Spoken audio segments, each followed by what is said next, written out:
Now creating sub pages in pages. Now we will create one new page, name it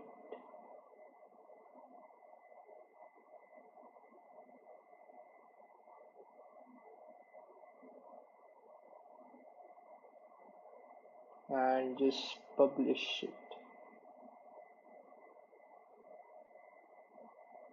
So now we have page, new page. We can look at it.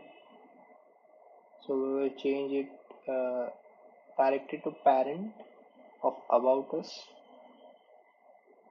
So you can see the slash here. In appearance, in menu, let's change something.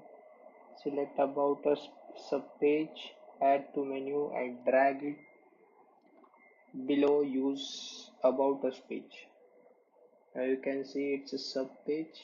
It's aligned like that.